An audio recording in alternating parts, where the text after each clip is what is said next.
Hello, everyone, and welcome to At Barrons. I'm Andy Serwer, and welcome to our guest, Tony Capuano, who is the CEO of Marriott. Great to see you, Tony. Thanks for having me. It's great to be here. So I want to start off by asking you about travel trends, consumers domestically and internationally. Let's start off with the United States. Sure. Are we seeing any changes given what's going on in the economy? Yeah, so it's interesting. We just did Q1 earnings, and we talked a bit about trends globally and by region.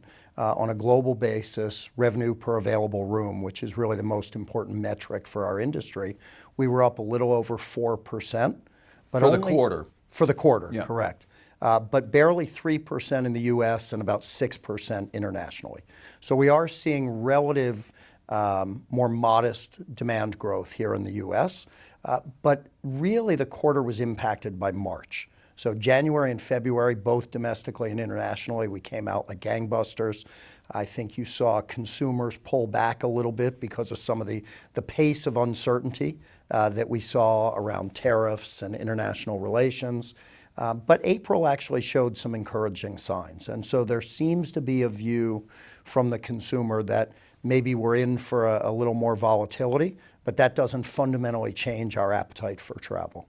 In the U.S., what's the breakdown between domestic travelers and international travelers coming into the country? Yeah, so the vast majority, more than 90% of our demand in the U.S. is domestic.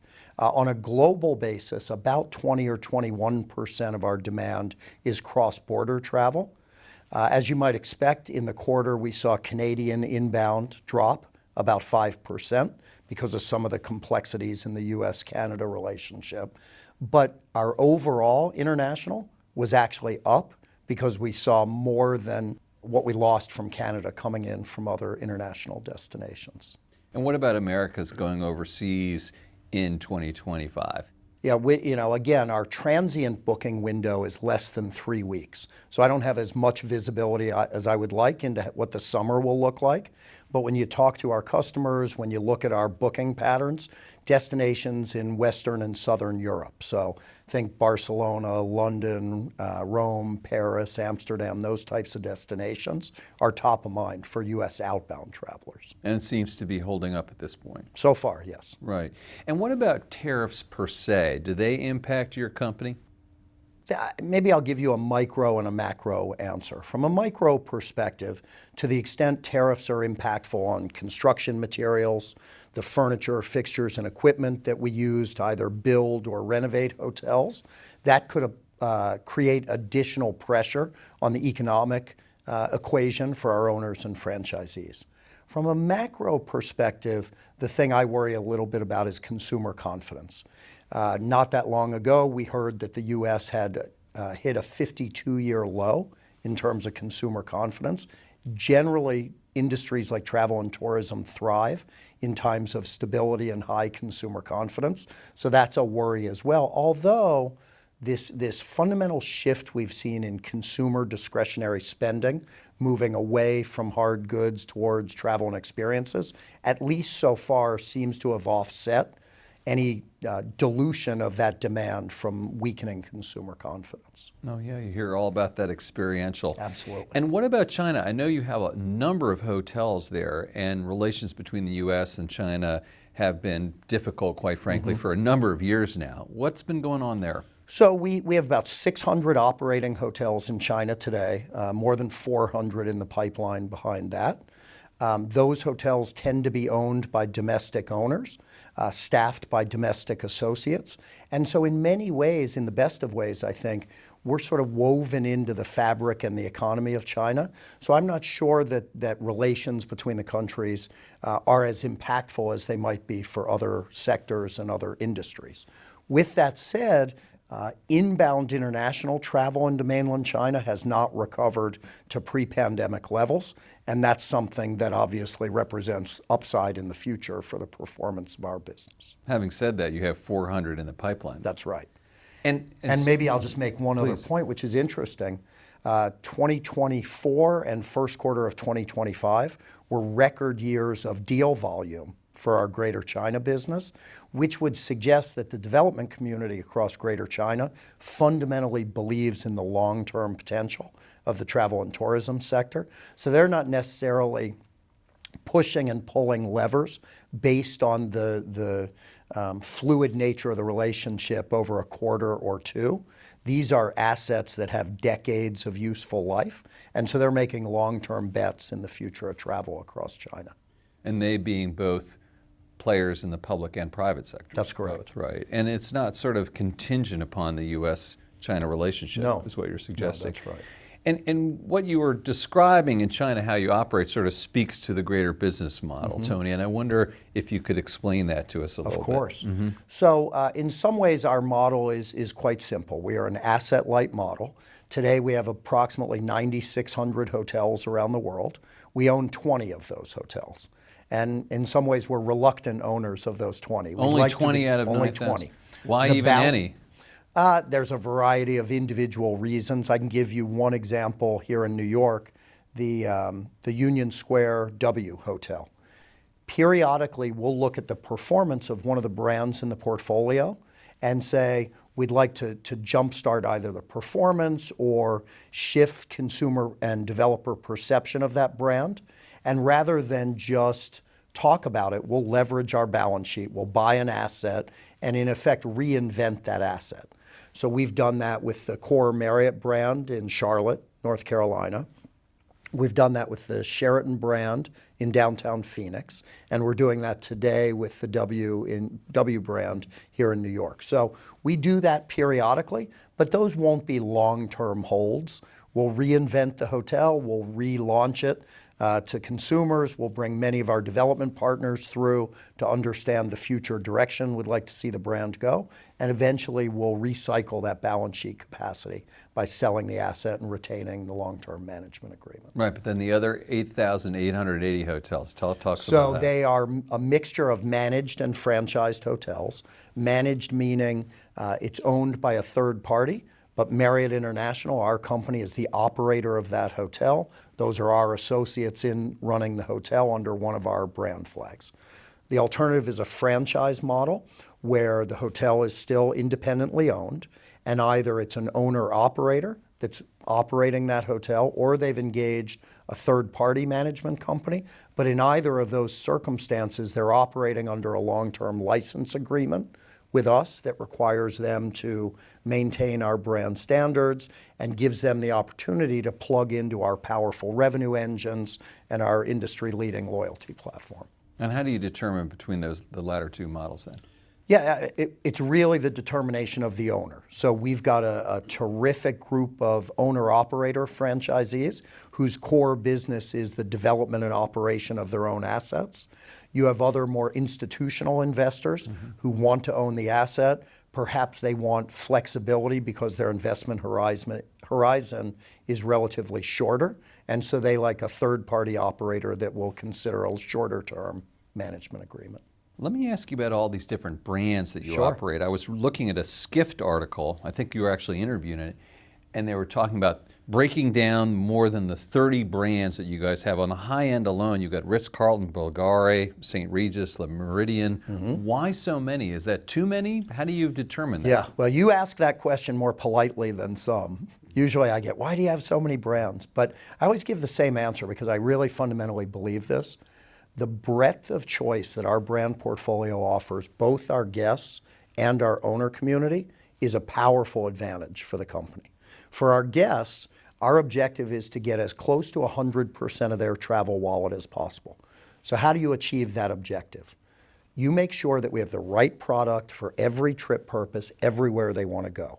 And the breadth of the brand portfolio is a powerful advantage in trying to achieve that objective. Similarly, for our development partners, we want to capture as close to 100% of their development wallet as possible. And the reality is sometimes they may come to us and say, I have an amazing site in XYZ city, and I really want to build a Marriott. And we say, well, the Marriott brand's already taken in that market. But we could do a Sheraton, or we could do a Westin, or we could do a Le Méridien, and it allows us to keep them in the Marriott ecosystem. Now, if you pursue a strategy like that, then you have a pretty profound responsibility. And that responsibility is to make sure that each of the 30-plus brands enjoys a well-articulated, distinct positioning. within the portfolio. And one of Mr. Marriott's favorite expressions is success is never final. I would say this is a good example. I think we've made tremendous progress, particularly after the Starwood acquisition, but we need to continue to make sure the positioning of each of those brands is very clear and very well articulated. Do you have one loyalty program across all We the? do. So in other words, I could go to a Courtyard by Marriott one day and a That's Ritz-Carlton the next day and get points, the same points? If you were interviewing a gentleman named David Fleck, who runs our Bonvoy program, he would tell you that's the most important brand in the portfolio, Bonvoy. And the reason he would say that is in so many ways, it's the connective tissue for the company. To your point, if you are a traveler and you say, Tuesday and Wednesday, I'm going to arrive at 11 p.m., I'm going to be out before the sun comes up, what do I need? I need a clean room, comfortable bed, hot shower, great Wi-Fi. You probably are going to stay at one of our select brand hotels and have a great experience. 2 weeks later, you may say, I'm taking my extended family for this amazing multi-generational vacation, and you may want to choose Ritz-Carlton Resort or a St. Regis Resort. And so, again, this goes to the idea of never having you leak from the ecosystem, and Bonvoy ties that all together. The other thing Bonvoy does is for a new traveler who's maybe just starting their career, gives them the opportunity to explore the full breadth of the portfolio. Let me ask you about the competitive set. Sure. And you've got two big publicly traded companies that are somewhat similar, quite frankly, Hilton and Hyatt. And I want to know how you're differentiated, number one. And number two, I noticed the stock market performance is kind of interesting. And quite frankly, Hilton is number one, you're number two, and Hyatt's number three over time, over all different time periods. So I want you to address that too. Sure. So first of all, what distinguishes them? So a few things. If you look at scale, we are the largest. We're about 35–40% larger than Hilton from a room count perspective. Hyatt is meaningfully smaller than both of us. The next would be mix. So Hilton is much, much higher percentage franchised. We have a much larger managed portfolio than Hilton. Hyatt is actually even higher percentage managed than we are, but on a much smaller footprint. Both Hilton and Marriott, Hilton just celebrated their 100th anniversary. We're celebrating our 100th anniversary in 2027. So long tenured companies, really strong cultures of service. I am certainly not an objective respondent to those questions. I would tell you that what really distinguishes us from our peers is the strength of our culture. The company was founded 98 years ago by J.W. Sr. and his wife Alice Marriott, and they founded the company on 5 core values that have guided the company really effectively over the long tenure. And then on your stock market question, the market determines valuation, the market determines multiples. We have only so much control over that. My guess is a high franchise model or high percentage franchise is more predictable. And the street likes predictability of earnings streams. If you have a higher percentage managed, you earn fees in 2 categories. You earn base management fees on gross revenue, and then you earn incentive management fees on profitability. Those incentive management fees are viewed by the investment community as more variable because they are tied to profitability. They are also tremendously lucrative when you're in an up market, but I think the street looks and rewards more predictability in the earnings stream. I should point out that your stock has outperformed the market Yes. over all those various time periods as well. You took over the company in a very difficult time period. First of all, Arnie Sorensen passed away from cancer in 2021, and then you had the pandemic. What was that like, Tony? Yeah, it's. I was talking to somebody about this a little earlier today. It was, on a personal level, extraordinarily emotional. Arnie was a dear friend to many of us. He was a generational leader in the industry, mentor to many, many Marriott leaders. We knew he had a very difficult diagnosis, but I think we all had some combination of hope and confidence that if anybody was going to beat it, it would be him. And so it was devastating emotionally. the fact that that happened against the backdrop of what Bill Marriott has characterized as the most significant challenge the company's ever faced in the pandemic. And remember, Mr. Marriott was chairman and CEO for 40 years. So he steered the company through recessions, regional and global conflicts, the impact of 9/11 on travel, the Great Recession, and I don't think there was hyperbole in his comment that the pandemic was the most significant challenge that we ever faced. And so, I suppose as I wrapped my head around the challenge ahead, I took great comfort in the fact that I was inheriting a long-tenured, battle-tested leadership team that had been involved in steering the company through many of these crises. And as is often the case, I leaned heavily on the wisdom of Bill Marriott, who, when he called me that Sunday evening to tell me that I had been appointed, he said, I know how heavy everyone's heart is. He said, I wish I could press a button, get the world to stop spinning for a little while so we could properly grieve our friend. He said, you're going to have to figure out a way to grieve, but to compartmentalize your grief, because tomorrow morning, hundreds of thousands of Marriott associates are going to wake up, pin on their name badges proudly, and expect you to lead them out of the biggest crisis the company's ever faced. And so, as he often does, he takes extraordinarily complex situations and synthesizes them down to their core. And it was such a gift for me because it allowed me to narrow my focus and not be terrified of the task ahead. And so what is your strategy going forward then? Yeah, it's, in some ways it's a relatively simple, straightforward strategy. We want to have the best brands and experiences of anybody in our space. We want to make sure we are everywhere that our guests want to travel. And we want to have the strongest and most immersive loyalty platform. These loyalty platforms in lodging were created ostensibly in a very transactional way. You stay with us, you earn points for that stay, and eventually you redeem those points for a future stay. Certainly for Marriott, our aspiration is to see that relationship with our nearly 250 million members to go from that functional and transactional relationship to a much stronger emotional relationship. And that involves adding other experiences like Marriott Homes and Villas, the Ritz-Carlton Yacht Collection, our new outdoor collection, but also things like Marriott Moments, which are opportunities to leverage your membership for once-in-a-lifetime experiences.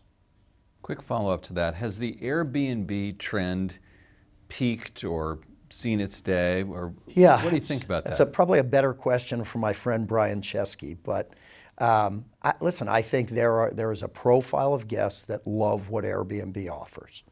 What we found, and some of the research that ultimately led to us launching Marriott Homes and Villas, was not about trying to go head-to-head with Airbnb.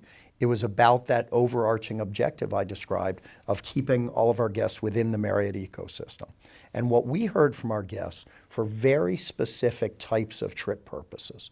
So think about a big group of friends going on a golf trip, or think about a family reunion, that a multi-bedroom home with a kitchen and laundry facilities and common rooms, maybe a backyard with a pool, that best fit their needs for those very specific trip purposes. And to the extent they couldn't find that within the Bonvoy ecosystem, Brian would be waiting there with open arms to welcome them to Airbnb. What we hear from our guests, they like the consistency they find in our portfolio. They like the service that's offered within our portfolio. They love the loyalty platform. And we think those are the attributes of a stay with Marriott that give us an advantage. And final question, Tony. I saw that you went to Cornell School of Hospitality, Hotel Management. Yes. So have you ever thought about what it is inside you that made you pick that pretty early on in your life and made you best suited to be a hotel guy? Yeah, it's a good question. My family is Italian. I've had the good fortune to spend lots of time in Italy from a young age. Sometimes I wonder, every time I come back from Italy, I probably torture the team a little bit because I say we've got to do a better job, particularly here in the U.S., of celebrating and recognizing the dignity in those that serve or choose careers in the service of others. And so if you have the good fortune to go to places like Italy, you'll go to a restaurant and the waiter there has been there 40 years. It's not a temporary job while he or she look for a, quote, real job. They have made a conscious decision. I get tremendous satisfaction from serving others. And there is a tremendous dignity and nobility in those sorts of careers. And I think maybe I was exposed to it for so long that I gravitated towards something in the service sector. And you stuck with it. Stuck with it. Tony Capuano, CEO of Marriott, thank you so much for joining us. My absolute pleasure. Thanks for having me. This is at Barrons. I'm Andy Serwer. We'll catch you next time.